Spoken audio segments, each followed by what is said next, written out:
The way I see it, the tier list of the greatest video games of all time goes something like this. There are good games. There are great games. There are incredible games, and then, at the very tippy top of the pyramid, there are legendary games that just blew me out of my chair. There's like 5 of them. And then way further up on a disconnected tier list, separated by a sea of golden clouds, is the untouchable Minecraft. And it's been that way for as far back as I can remember. Minecraft has served as the pinnacle of video games. No. The pinnacle of human achievement, in my mind, for more of my life than it hasn't. You think I like Uncharted because I talk about it like every 3 videos on this channel? Ha! Comparing Uncharted to Minecraft is like comparing a delicious plate of fish tacos to an endless seafood buffet, where each time you finish your plate, they wheel out another table of even more food made out of mythological sea monsters you didn't even know existed. Or at least, that's the perception I had of the game. If I'm being honest, I kinda drifted away from it 7 or 8 updates ago, and then when I tried to get back into the swing of things, I was a little too intimidated by the humongous onslaught of new features that I missed out on to really give it a chance. What is this? Where am I? What does this do? Is this a bad guy? I mean, I hope that was a bad guy. But after the release of the Spring to Life update, I started up a brand new world to test out all the new features and ended up playing for a lot longer than I had intended to. Eventually even beating the game at long last, which I've never done before. So now that I've finally finished it, is Minecraft just as good as I remember it being? No, it's not. It's even better!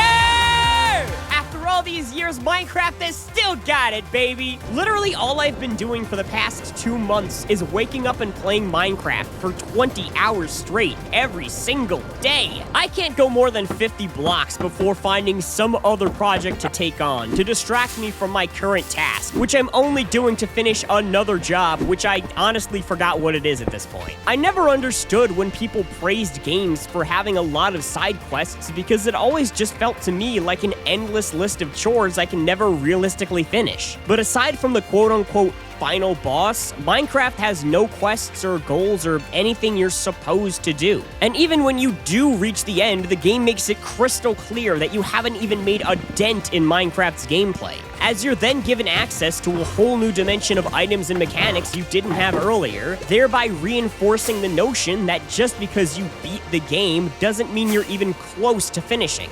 This is the true open-world experience, with a practically infinite map stocked with biomes and structures, and no limits on what you can't do. Try loading up Skyrim and blowing up the entire town of Whiterun with TNT. Try building an underwater base in Tears of the Kingdom. Try making a giant trampoline for cows to jump on in Horizon Zero Dawn. No, you don't get to. You don't get to do that. And you call yourself an open world game. There really are no rules to follow like it says in the trailer. Well, that's not exactly true. There are some rules. Don't dig straight down. Don't sleep in the nether. Don't spend your diamonds on a hoe. Wait, and the most important one, say it with me.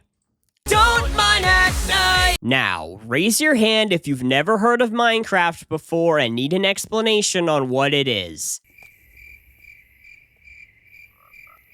Yeah, that's what I thought. It's kind of hard to break down what you do in Minecraft, because it's so completely open-ended that each player will have a different personalized journey. But in general terms, it's a sandbox game where you're dropped into a randomly generated world to survive in. But it's not just about conquering the elements. There's also a creative aspect to the game with over 3,000 different blocks to build with.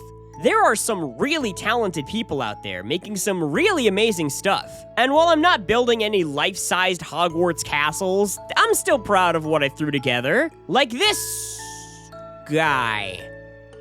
You see, you gotta look at it from... You gotta get the right angle to really Well, it's modern art, so you'd get it if you were a little more intellectual. Like I said earlier, there have been a lot of updates over the years, the most helpful being the changes made to villages. Back in the day, you would charge into a village and they'd offer you like 40 bucks for a single piece of wheat.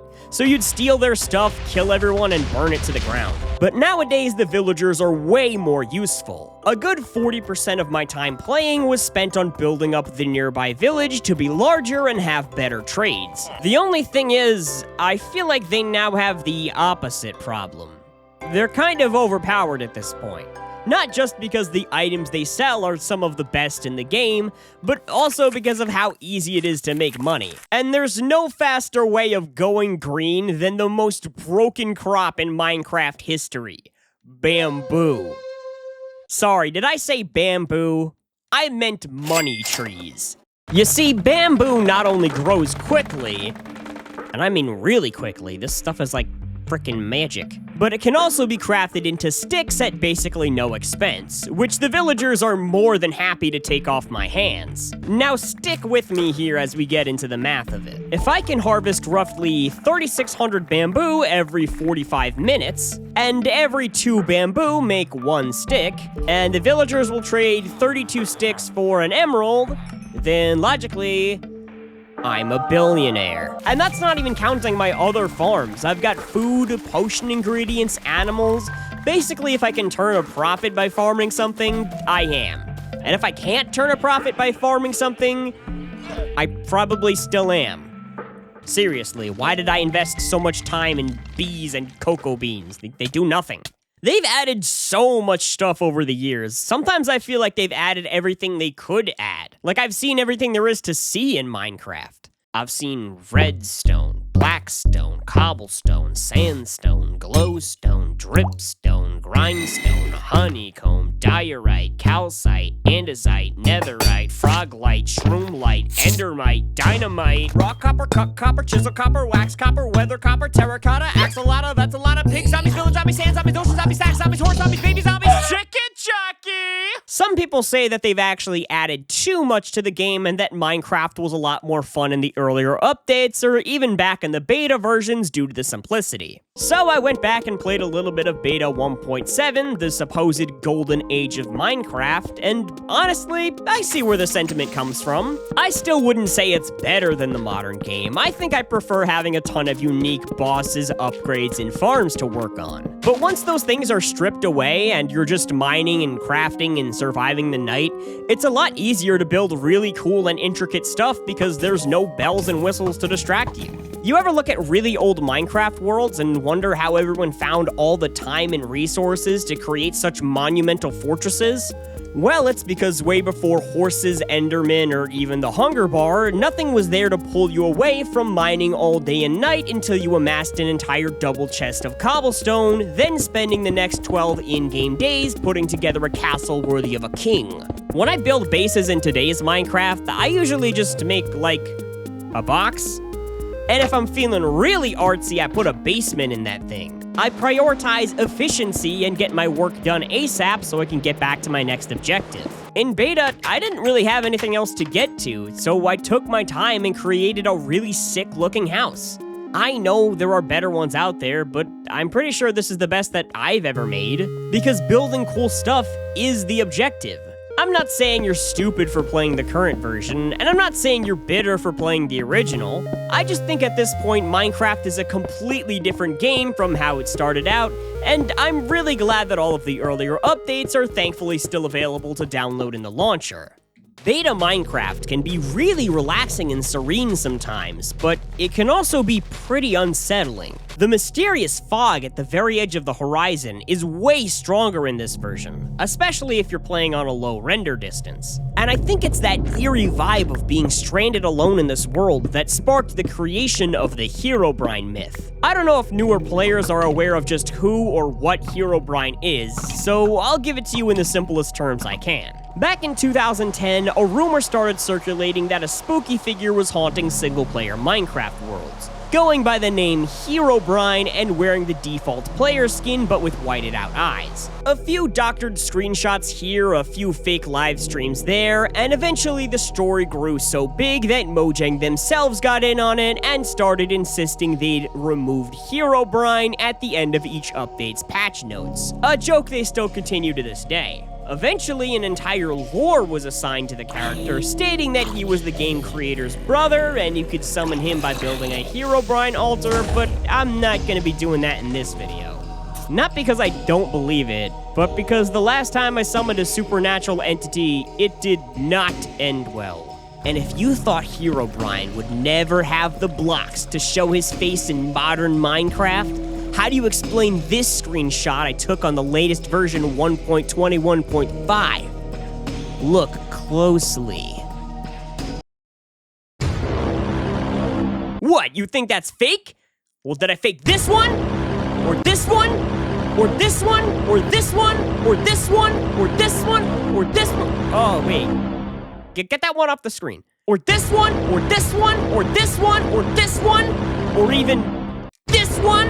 The craziest part is that so far, I've only been talking about a single game mode, survival. But that's not even cracking the surface of the practically infinite things you can do with this game. The obvious example would be creative mode, which unlocks invincibility, flight, and an infinite amount of every block and item. But if you use cheats, you can assemble a complex machine running 4 dozen console commands simultaneously, which people used to use to create some incredible stuff without any mods, like this loser I found called Yeshio. At the time, I thought I was the coolest kid on the block with all these creations, like they were the greatest thing anyone's ever done in Minecraft. And in retrospect, yeah, I was. These are awesome. Are you seeing this? Like, I don't want to toot my own horn, but I added Kung Fu to Minecraft 1.9, so it's not bragging if it's true.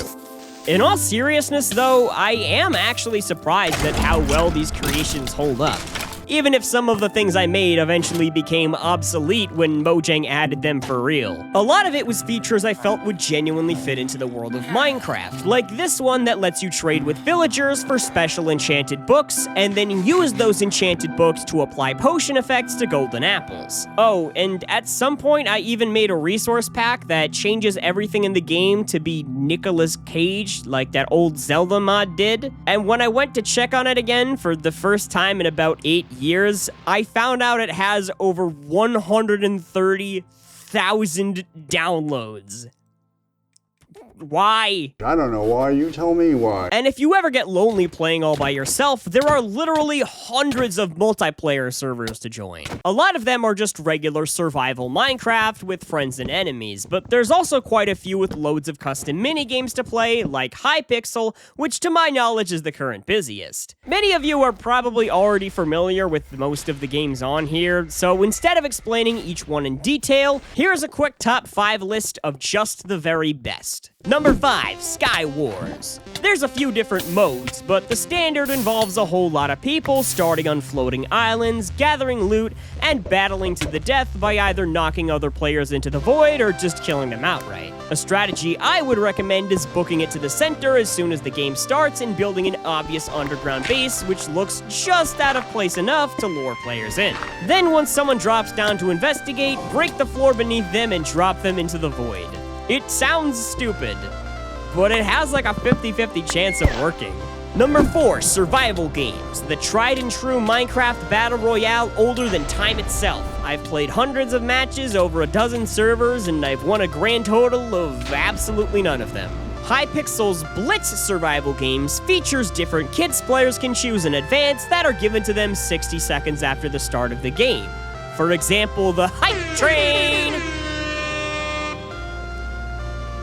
Yay! This one is not as fun as it sounds. Although, I guess it did work as a distraction that one time. This guy definitely would have killed me if I didn't set up this stupid ride for him. Number 3, Murder Mystery, which is actually split into 3 different games. Classic, where one player secretly has a knife and the others have to survive. Infected, where every victim respawns as another murderer. And Assassins, where everyone has a weapon and another player they're assigned to kill. I guess my biggest complaint here is that there's really not much to do when you're playing as an innocent.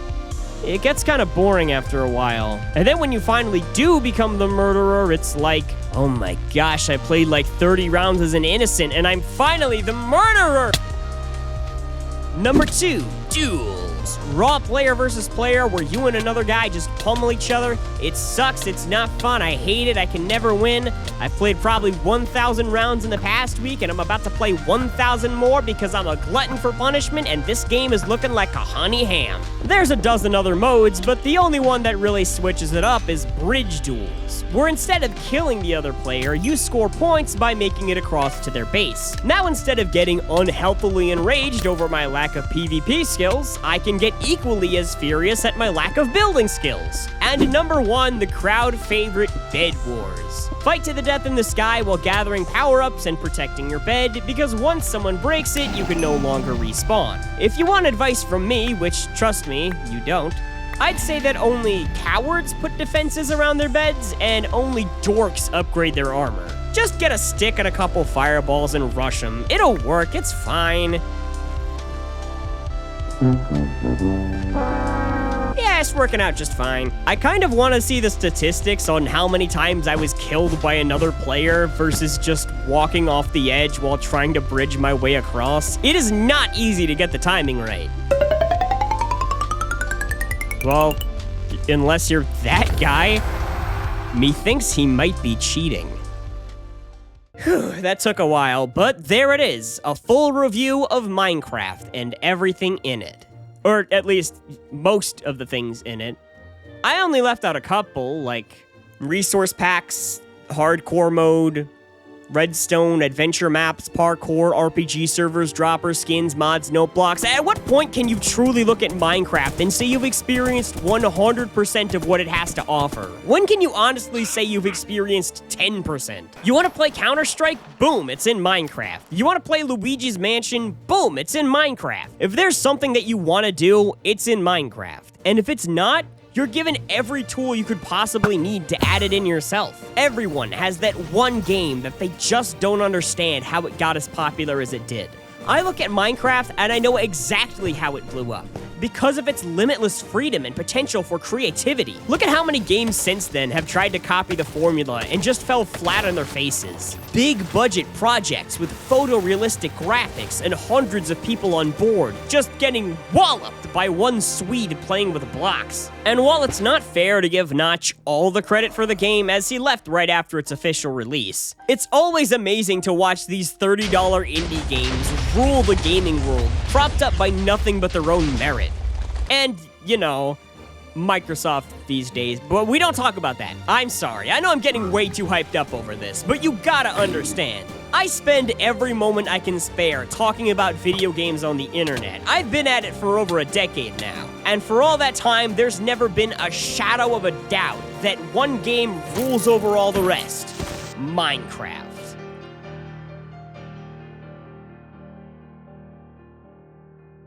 Let's go to a place where everything is made of blocks, where the only limit is your imagination, with no rules to follow.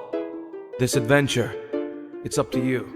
I see creepers green and red mushrooms, tall endermen, small magma cubes, and I think to myself, what a wonderful game. I see diamonds blue and quartz of white, bright sunny farms, dark scary minds, and I think to myself, what a wonderful game.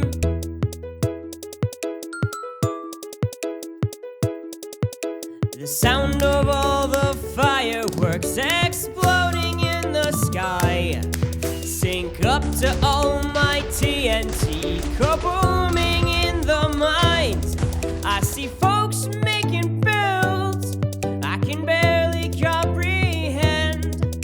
I slayed the Ender Dragon, but I'll never see the end. I keep on saying just one more block, but there's no way I'll ever stop. And I think to myself, what a wonderful game. Yeah, I think to myself, what